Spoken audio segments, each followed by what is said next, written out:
All right. Happy Monday to everybody. This is Corey. Today you've got Paul's next edition of the Lion's Den. Now, change of schedule on the From 8 arbitration when I put it out.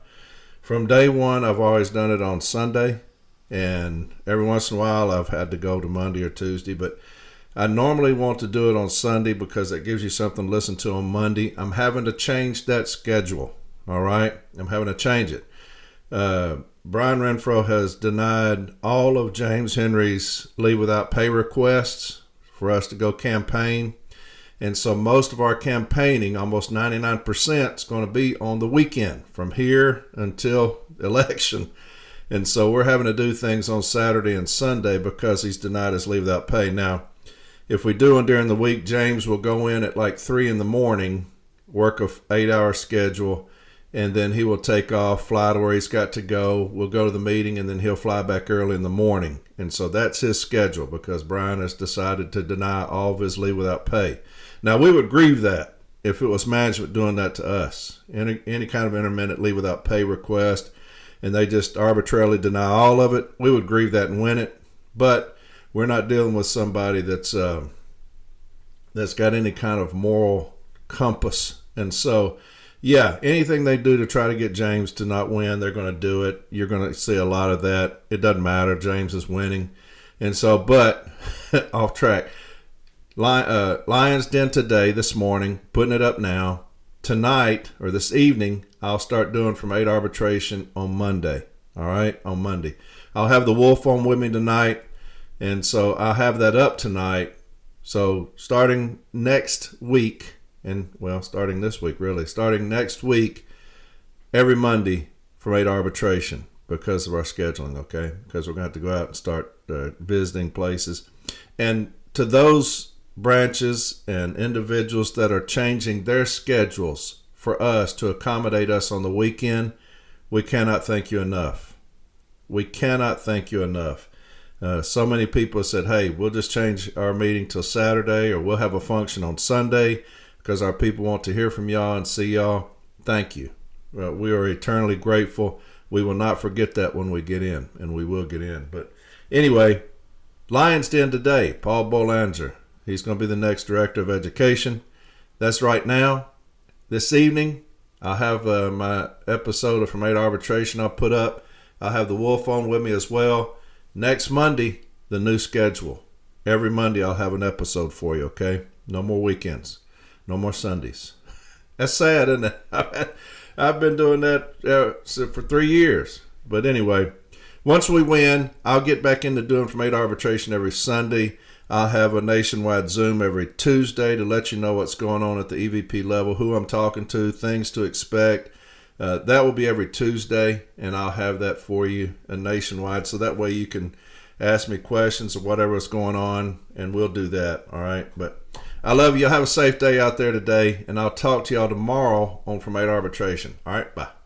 Protect the flock, we rally in the lion's den.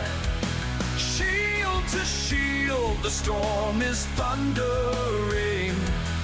Unleash the roar, let the lions run. Torch the night until the battle's won. Good morning, brothers and sisters, and welcome to an edition of the Lion's Den. I want to apologize again for not being regular with the Lion's Den, but we're going to try harder to keep at this, and we've actually got some ideas on a new direction, so I hope you'll all bear with me. Today's episode is going to be a mixed bag. I'm going to talk about a few things, and I'll run into our new idea for the Lion's Den, a new direction. The first thing I want to talk about is we had a regional rap session for my region, which is Region 14, on the weekend of April 11th and 12th. Now, I know that the Lion's Den is all about education, but I believe that integrity is an important part of education. So I have a few words to say, and I'm going to try not to go all Corey Walton on you, a Monday Corey Walton on this podcast, but I do get offended when my integrity is questioned, and that's what was done here at this regional rap session. So I do want to address that for our listeners. Our Region 14 business agent made some comments referring to a branch president who was not here this weekend. And for the record, that was me.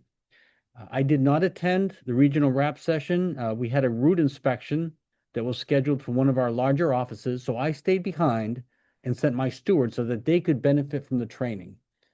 I'm going to make no apologies for ensuring that my stewards get the training that they deserve while I defend the carriers back home at our office. I'm not going to apologize for that. So if that's what our regional office is looking for, that's not going to happen. So the comments made by our business agent to my regional brothers and sisters, as well as many stewards in my own branch, was that I made a dishonest statement for political gain. And I'm going to tell you right now, business agent Rick DeCecca, that is bullshit. The statement that I made and stand by is that when one of our members or stewards reaches out to the business agent's office, they at times have been told that the branch president needs to make that call, that they cannot make that call themselves to the regional office. This is the absolute truth. And those out there who have had the same response from their regional offices know that this is the truth. In this particular case that I'm going to talk about, we had a Step B decision where incorrect carriers were awarded a monetary settlement. In fact, some carriers were not even part of the grievance class that were being filed for. And my vice president, who also wrote this grievance, she was the author of this grievance, called our regional office. She was told that I had to make that call. Even though I was on vacation, I had to call the regional office to arrange contact with the Step B team to address and correct this. This has happened on multiple occasions. We've had carriers, we've had stewards call the business agent's office, and they've been told your branch president needs to make that phone call. So anything else that's being told to my brothers and sisters that this is not true, that I'm lying for some kind of political gain, that's bullshit. And Mr. Rick DeCecca, I'll tell you right to your face, that's an outright lie, and you know it.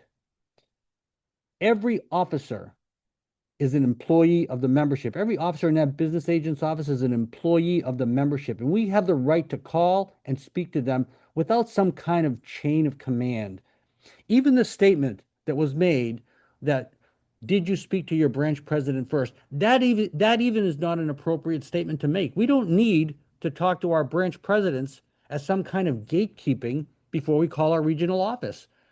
The people at our regional office work for us, and the gatekeeping needs to end. So that's all I have to say on that matter. You know, when my integrity is called into question, I'm going to defend myself, and that's all I have to say on that. Everyone out there who has called their regional office and has been told that they can't speak to them, they have to speak to their branch officers or president, you know I'm telling the truth, so they can whitewash it all they'd like. The second thing I'd like to talk about on this episode of the Lion's Den is I want to talk a little bit about parcel post delivery. Now, management has started doing their $39.99 street observations as usual in the summer, trying to get a light day and hold carriers to that time. The goal is to get carriers to cut corners and pivot on undertime. That happens every summer.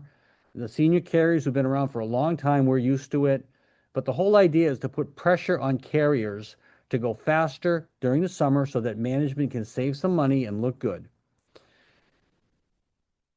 So what I want to talk about is the correct way to do parcel post, because this is one of the corners that we should not be cutting for our customers. We all know that parcel post is a large part of our job right now, and it's vital that we do this well in order to retain this segment of the delivery market.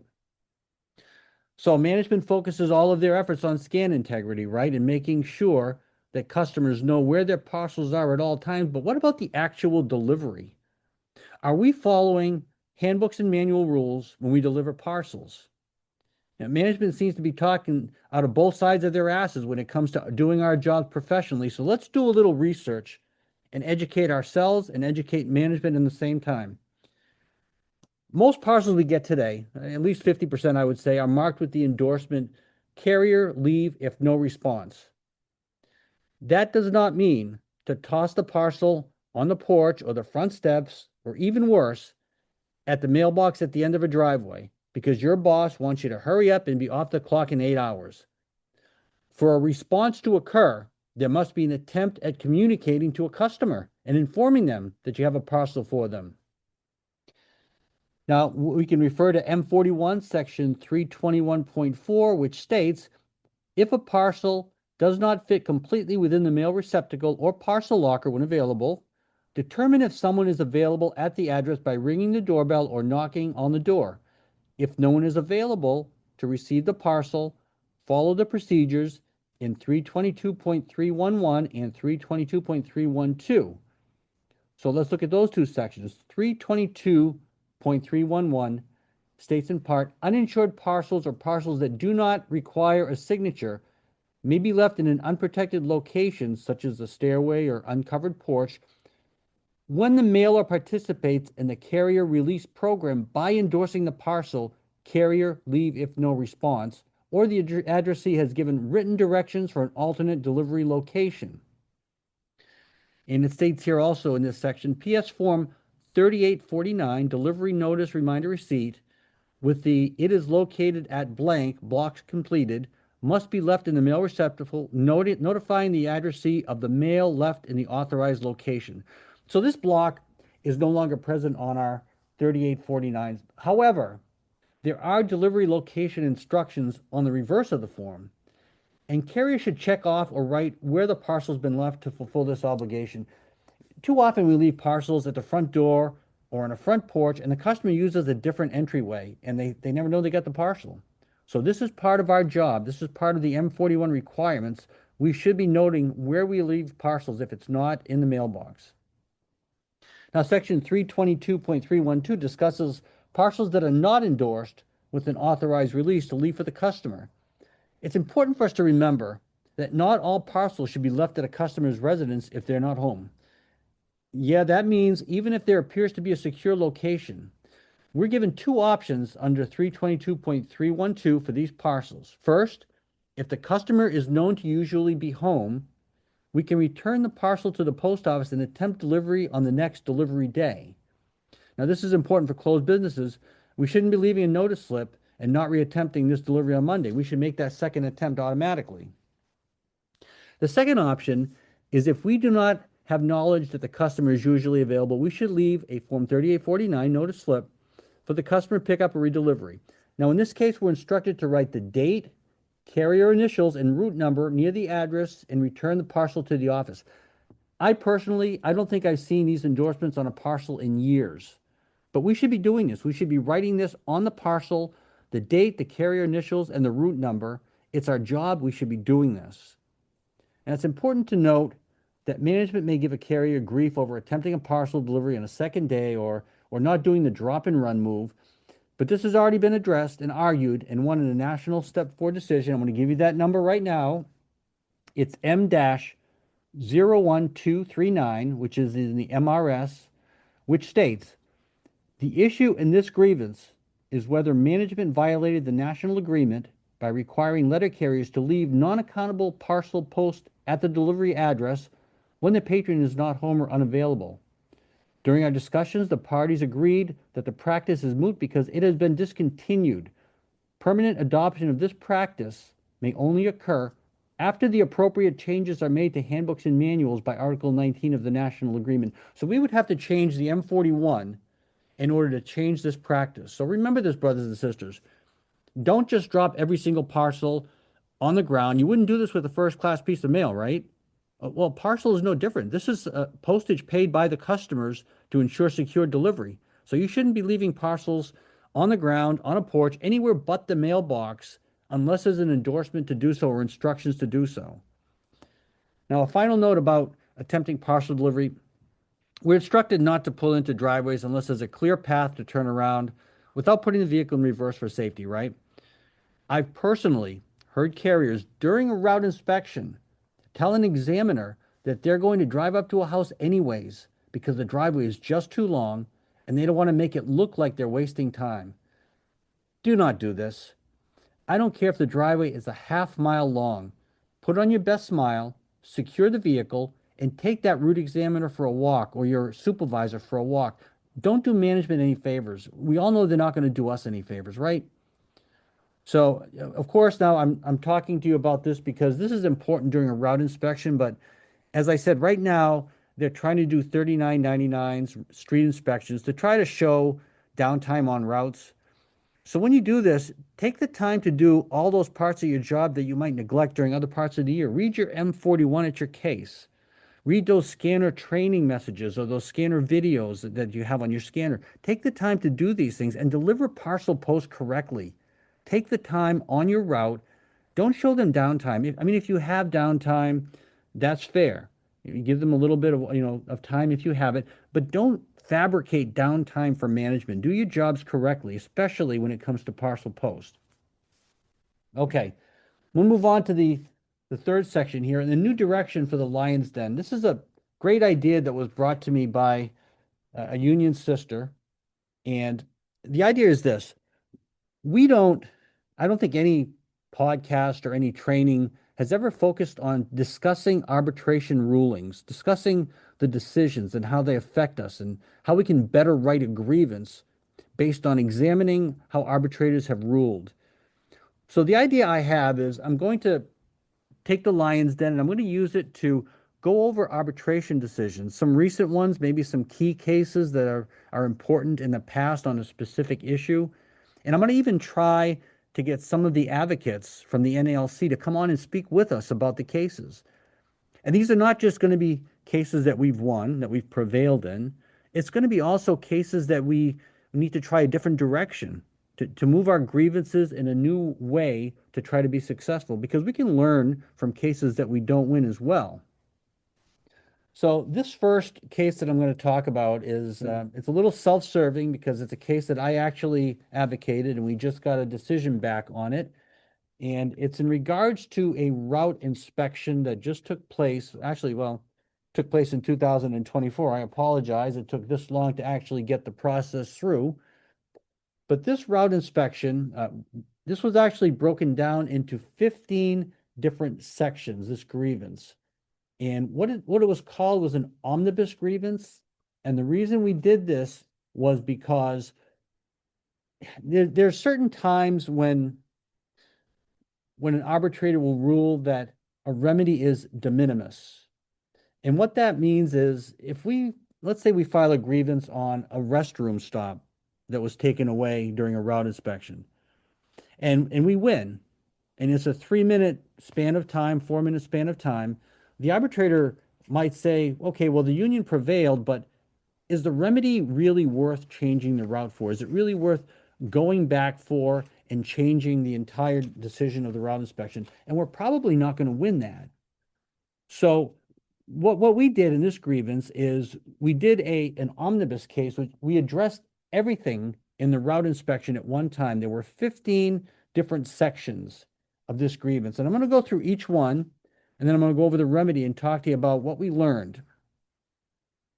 Okay, so the first part of this grievance was, the first part of this decision from the arbitrator was claims that the 1838C, which is the form that carriers fill out during the route inspection, that there were improper completions of these forms because in the afternoon, the inspectors would take over these forms and complete them for the carriers.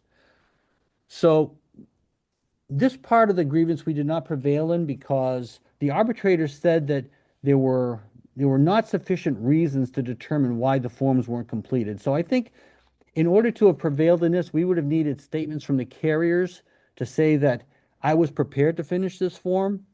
I was told that it was already being done by a supervisor. They took it away from me. They didn't give me this form back in the afternoon. I think we would have needed that to carry this burden in this particular part of this grievance. But we did get something important out of that one section of this grievance. And that is the arbitrator ruled, I'm going to read this from the ruling.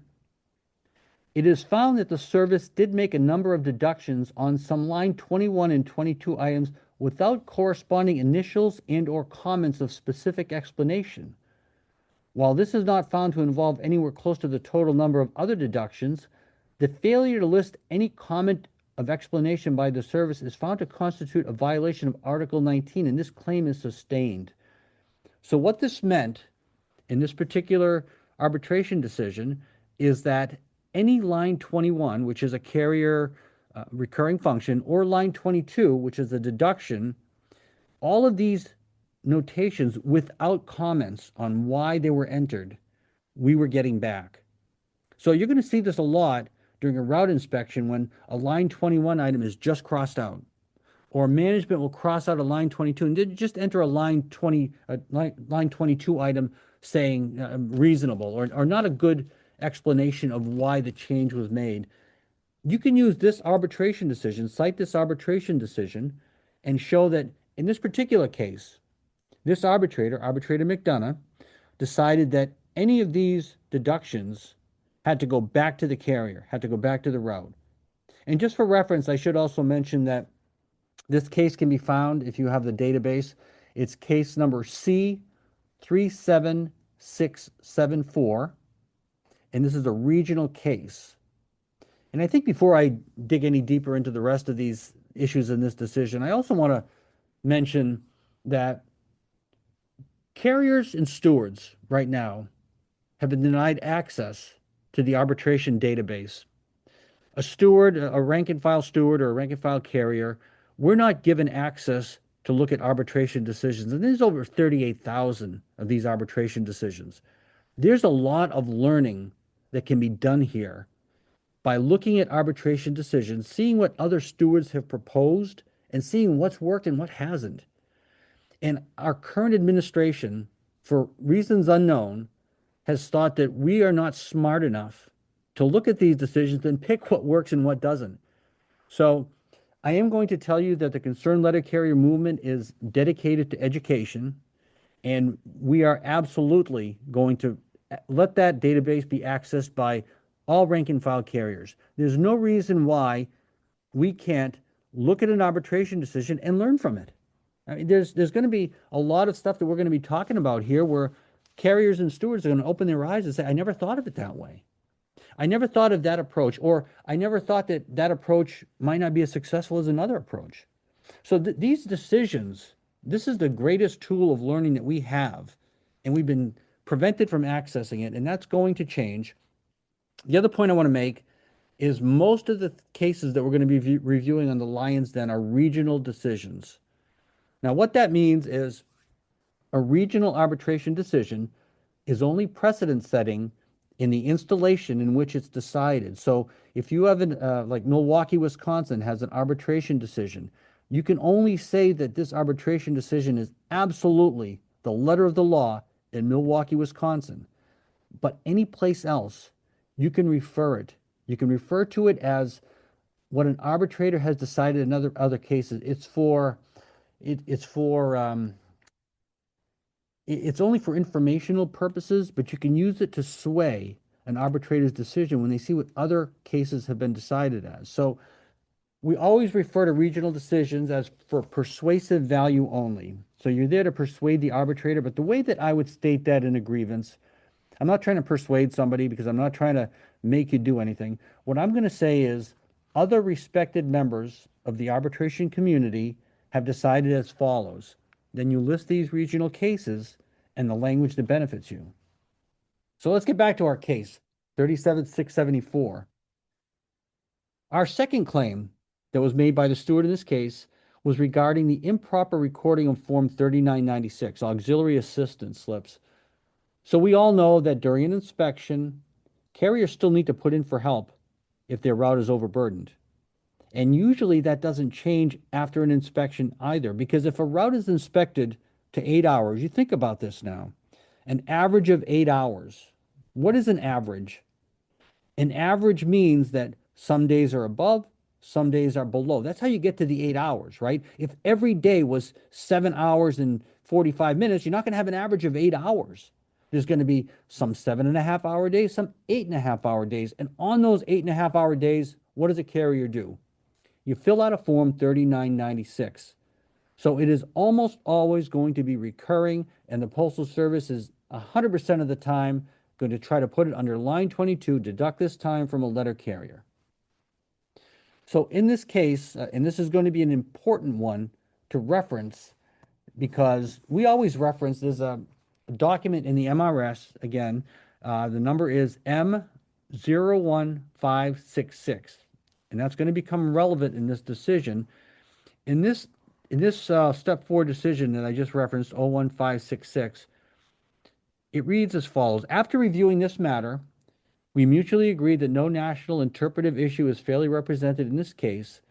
It is expected that the use of these forms will be of a recurring nature after the adjustments resulting from the route inspections are implemented.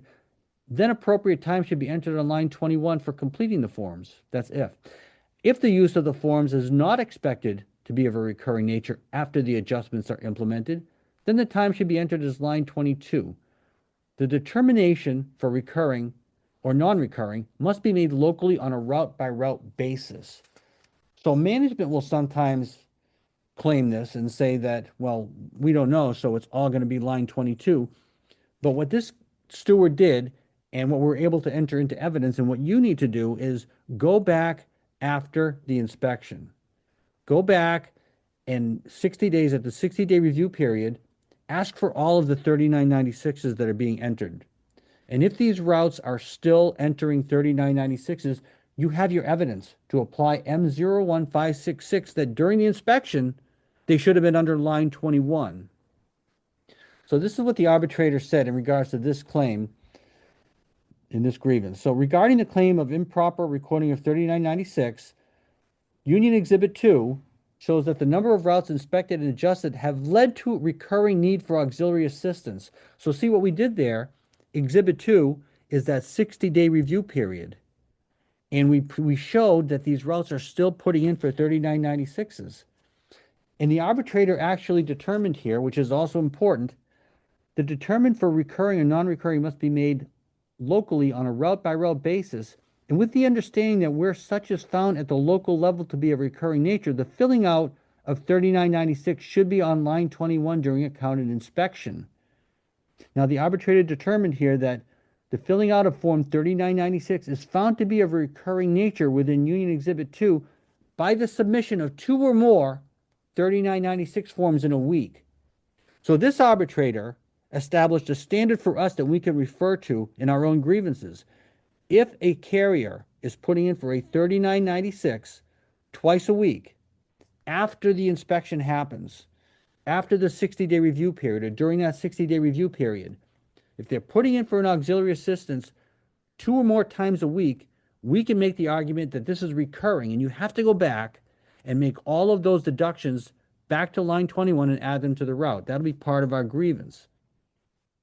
So again, this is only for persuasive value. You're going to say that this is what Arbitrator McDonough in this case decided, but it's very influential if you link it to that step 4 decision, 01566, and put those in your grievance. Now you have a step 4 binding decision, a regional arbitration, and you have your evidence in the case file that 3996s are still being used. I'm going to go on to the next section here because we got 15 to cover. As to the union's claim that the service failed to grant any of the service talks that local management held on 9/11/24, this section was about a service talk that was given on 9/11, and it was a remembrance service talk for the 9/11 terrorist attacks. And management excluded all of this time because they said it was non-recurring. Because of the subject matter of the service talk, it was non-recurring. And what the union did to counter this is we talked about all kinds of other service talks where the subject matter was non-recurring, such as health insurance. There's some service talks about health insurance for carriers. There's some service talks about making sure that you stay hydrated that aren't year-long service talks. They're only given during the summer. There are some service talks about political mail, only during political season. So every service talk, if you think about it, is not recurring on a week-to-week basis. The subject matter changes. So that was our argument, and we prevailed in this argument. The service had to add 6 minutes to every route during this inspection because that was a 6-minute service talk, including the moment of silence that they had to add back. Okay, the next thing that the union argued here was that wash-up time was improperly recorded during the week of inspection. So what happened in this regard is that management would reduce wash-up time that carriers had. In this particular office, the LMOU stated that carriers had 3 reasonable wash-ups, one in the morning, one at lunchtime, and one before the end of their tour. So reasonable was not defined, but the inspection team in this case decided that 3 minutes was reasonable, no matter where you were, no matter if there was a line at the bathroom at your lunch stop, it didn't matter. 3 minutes was reasonable. Now, the arbitrator here ruled, again, this is an important piece of this language here, that the unilateral recording of 3 minutes for each and every carrier, regardless of how close or distant to the restroom, was a violation of the same party's local past practice and its local memorandum of understanding under Article 30 of the National Agreement. So the local past practice part here is the one that interests me, because a lot of LMOUs, the language is kind of twisted. What they'll say is that wash-up periods are only in effect if they exceed personal needs time in the morning. They try to link your restroom stops to a wash-up period. They're two different things, but management during an inspection will try to link them together and take one away from the other. If you take out this arbitration, refer to it in your grievance, you can say that the local past practice has never been that you have to wash your hands and go to the bathroom at the same time. You have to wash your hands before you go to the street. And what about during lunch break? If you don't have to use a restroom, but you're washing your hands before you eat lunch because it's part of your local practice to have a wash-up period before lunch. So this decision, this regional decision, is important because it separates and it discusses a local past practice. And we want to make sure we refer to that when we're talking about wash-up periods continuing.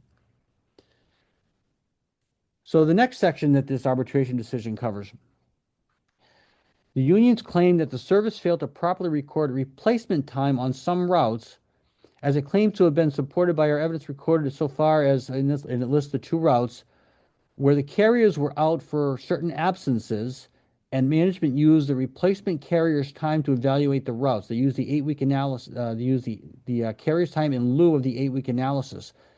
The arbitrator ruled in our favor and said that the inspection had to look at the 8-week analysis of the regular carrier.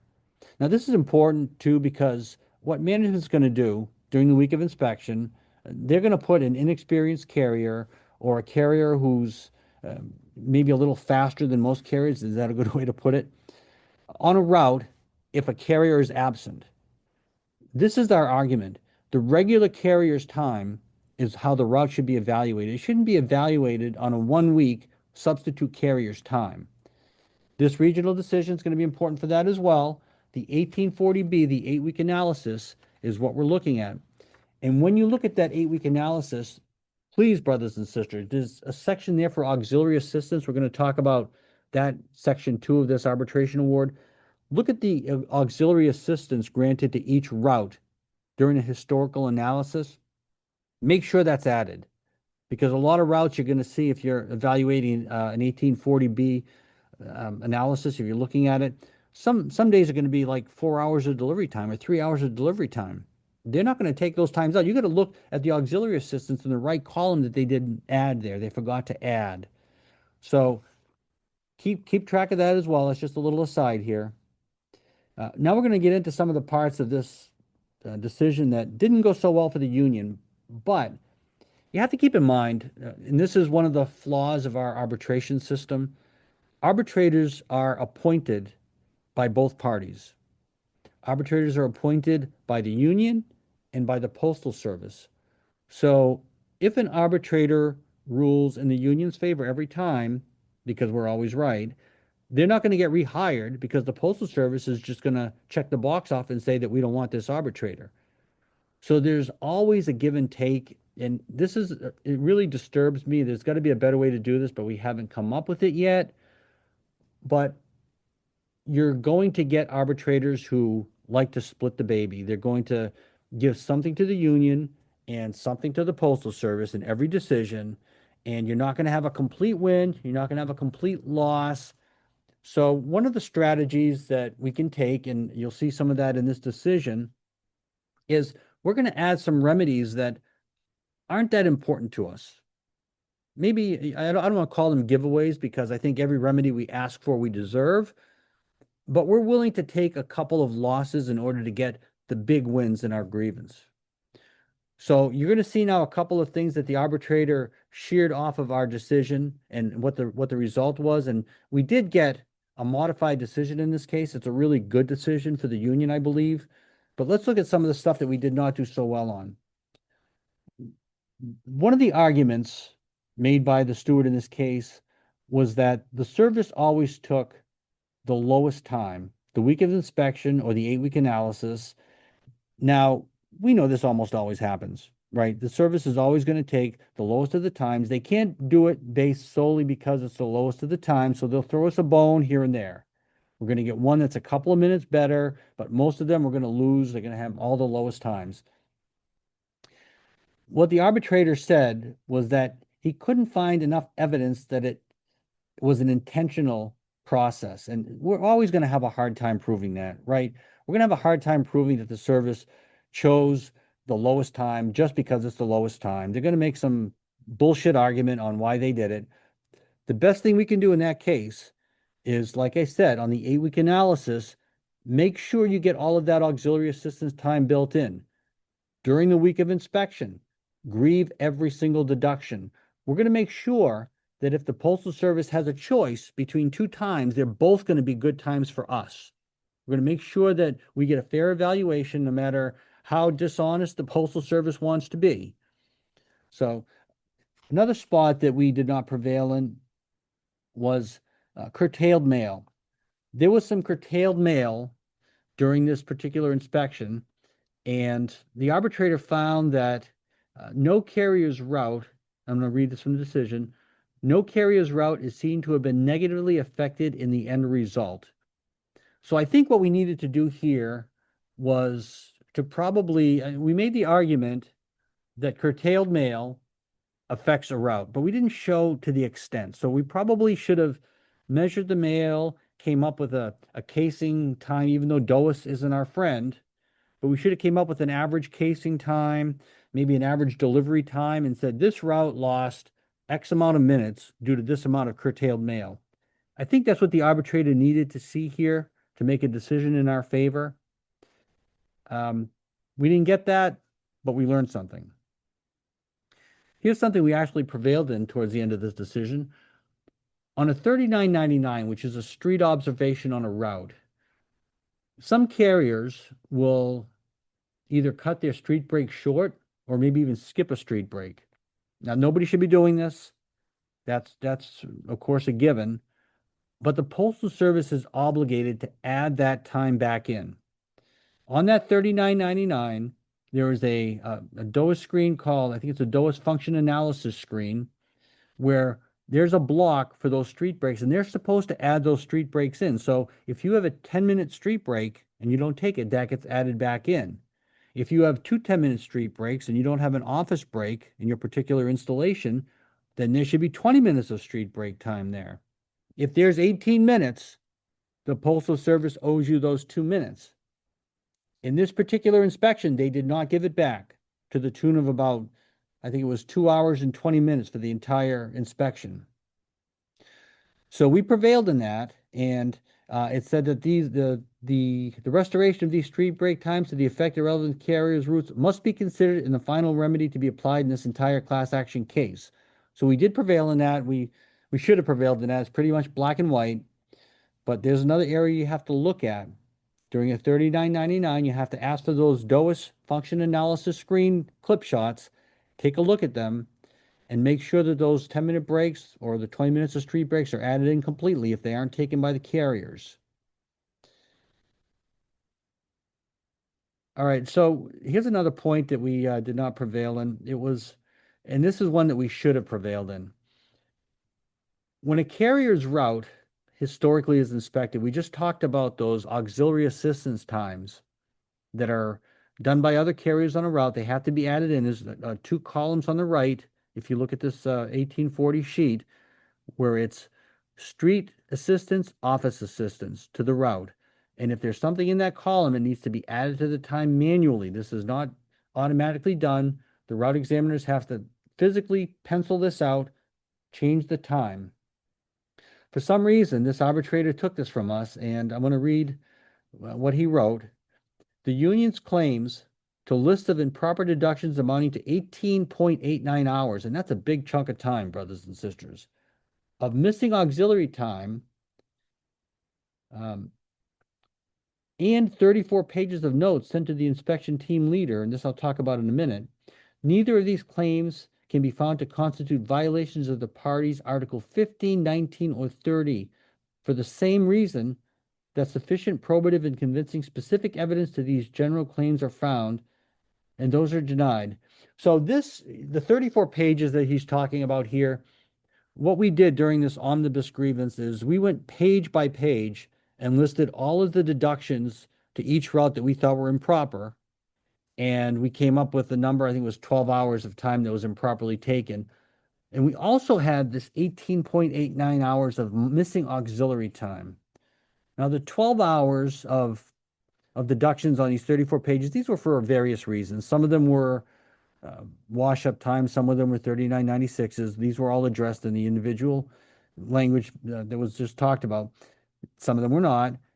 But the 18.89 hours of auxiliary time, that is a real tough pill to swallow because we showed where this time should have been added and that it wasn't.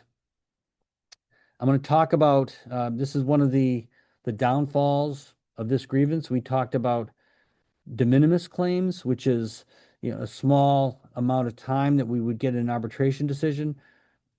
I think that if we had filed on this separately, and this was our only argument, and it's a strong argument, we would have gotten that 18.89 hours back. So when I talk about this at the end of this, when we talk about the remedy, I'm going to tell you things that I would have done different in this grievance. I think I would have filed an omnibus case, but not covering every single aspect. So I'm going to talk to you about that in a second. All right. So the next thing that we looked at was the union's claim that we didn't have the 52-day implementation period adhered to. And I don't agree with this decision either. It said the service is found to have properly and timely notified the union of its need to delay its final adjustments based on its reasonable basis of the relevant election period and heavy mail period. So what they were claiming was that they couldn't implement this 52-day adjustment because it was an election that ended 3 days earlier. So there was some backlog political mail or something like that, but I don't agree with that decision. But again, the implementation period being a couple days late, this wasn't one of the major aspects of our grievance. We can survive losing that. It's not the end of the world when we talk about what our remedy was in the end. Another giveaway that we lost, and this is a little harder to take, we didn't get any of the financial remedies that we requested, any of the delays in implementation, any of the repeated violation financial remedies. You know, what we did get, I'll talk about in a minute, but we didn't get the small financial remedies. And again, it's hard. It's hard to say to our letter carriers that this implementation was delayed, that you've gone through this for the third or fourth time, these falsified claims on an 1838C, the deductions, this is the third or fourth round, and we still can't get you an increased remedy. That's hard. That's hard. But the remedy that we got again is gonna play out in the end. So let's talk about that remedy. What the arbitrator decided here is the claim that we had, the total amount of time taken out of this inspection, out of this office, was 12 hours.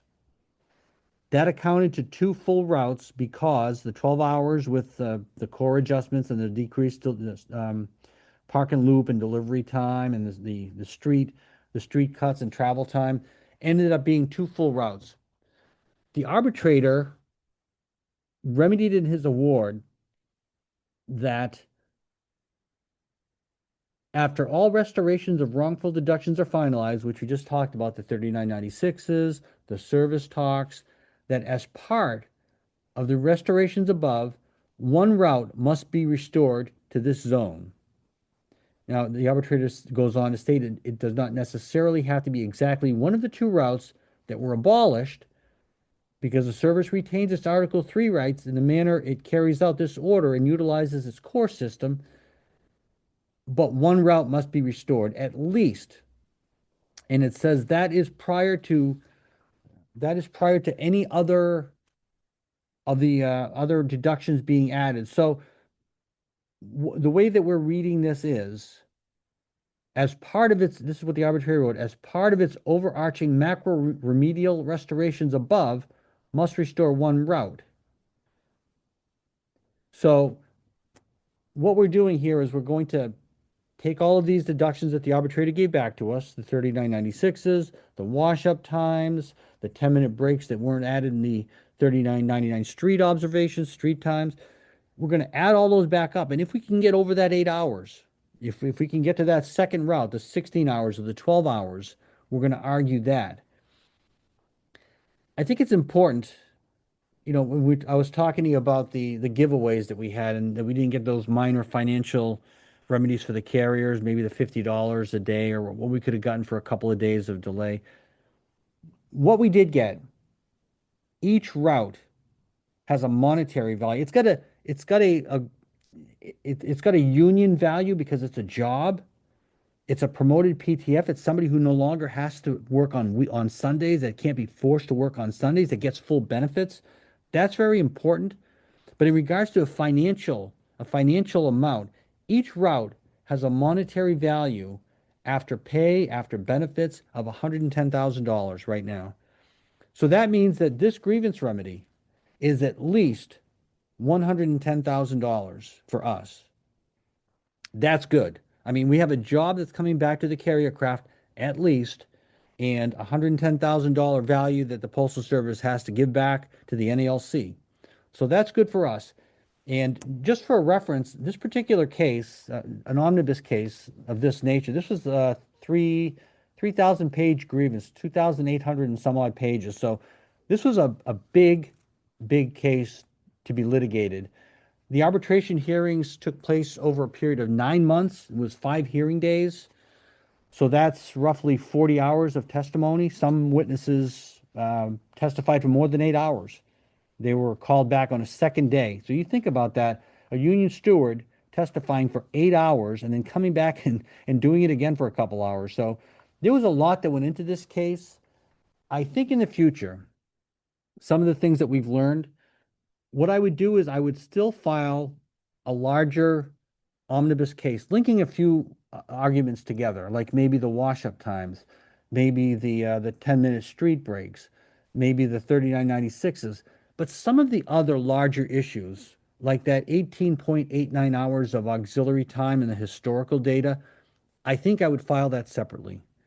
Because I think if you look at the whole de minimis argument, which means minor or insignificant, if you have a large number, like 18 hours taken away from a route inspection process, it's going to be hard for an arbitrator to call that minimal or insignificant. If you argue that separately, I think we would have won that. I think we would have got that 18 hours back. So I think going forward, one of the things I've learned here is, of course, gathering evidence. I mean, we should always look at evidence that we can add to a case file. And in this case, we learned a couple things that we could have added. But also, there are ways to separate an inspection grievance. I mean, link all the small things together, try to get a good value of time so that the arbitrator feels it's a significant grievance, and then take some of the larger blocks of time that you have of deductions and grieve those separately. If you have 2 or 3 grievances, it's not redundant.